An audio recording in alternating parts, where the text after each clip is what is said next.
बिहार में चुनाव से पहले एसआईआर पर सियासी पारा हाई।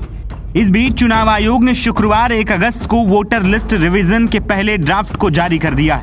एसआईआर के बाद जारी की गई वोटर लिस्ट में वोटरों की संख्या घटी। पहले जहां बिहार में वोटरों की गिनती 7.89 करोड़ थी, वहीं अब एसआईआर के बाद बिहार में कुल 7.24 करोड़ वोटर्स ही रह गए।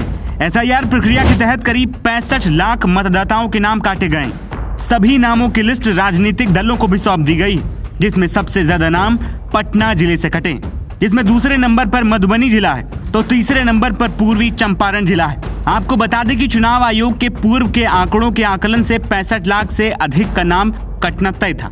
इसी के तहत बिहार में मतदाता सूची से कुल 65.64 लाख लोगों के नाम कट भी गए। दूसरी ओर बिहार में चल रहे एसआईआर पर महागठबंधन सहित अन्य विपक्षी पार्टियों से लेकर एनडीए के सहयोगी दल तक ने सवाल उठाया। विपक्ष इसे धांधली बता रहा है और तमाम तरह की आशंकाएं जता रहा है। इस बीच जिलेवार आंकड़े सामने आए, जिसने और हलचल बढ़ा दी। लोगों के मन में सवाल है कि आखिर किस जिले से कितने वोट कटे और क्यों। तो चलिए आपको टॉप 6 जिलों के नाम बताते हैं जहां सबसे ज्यादा वोट कटे हैं और उसकी वजह भी। पटना 3,95,500 वोट, मधुबनी 3,52,545 वोट, पूर्वी Champaran 3,16,793 voter, Gopalganj 3,10,363 vote, Samastipur 2,83,955, Purnia 2,73,920 voter. आपको बता दें कि चुनाव आयोग ने एसआईआर में जिन लोगों का नाम काटा है उसमें ज्यादातर ऐसे लोग हैं जिनकी मौत हो चुकी है। इसके अलावा जो लोग बिहार छोड़कर किसी अन्य जगह रहने लगे हैं उनका नाम भी इस लिस्ट से हटाया गया है। चुनाव आयोग ने ये लिस्ट जारी कर ये भी कहा है कि 1 सितंबर तक नाम जोड़ना जारी रहेगा।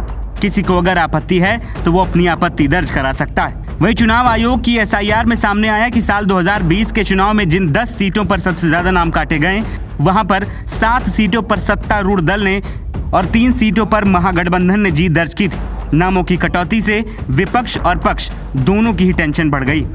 चुनाव आयोग की तरफ से काटे गए नामों को लेकर कहा गया कि 65 लाख में 22 लाख तो वो मतदाता हैं जिनकी मौत हो चुकी है। 36 लाख लोग स्थायी रूप से दूसरी जगहों पर ट्रांसफर ले चुके हैं, तो वहीं 7 लाख लोग ऐसे थे जिनका नाम कई जगहों पर दर्ज था। वहीं चुनाव आयोग ने यह भी साफ कर दिया है कि ड्राफ्ट सूची से बिना कारण बताए गए किसी का नाम नहीं हटाया जाएगा। एसआईआर पर राहुल गांधी के हमले और विपक्ष के सवालों के बीच चुनाव आयोग ने अपनी तैयारी भी पूरी कर ली है और हर दिन राजनीतिक दलों की तरफ से कितने दावे और आपत्ति दर्ज किए जाते हैं उसका चुनाव आयोग जवाब भी देता है। एनबीटी ऑनलाइन की रिपोर्ट।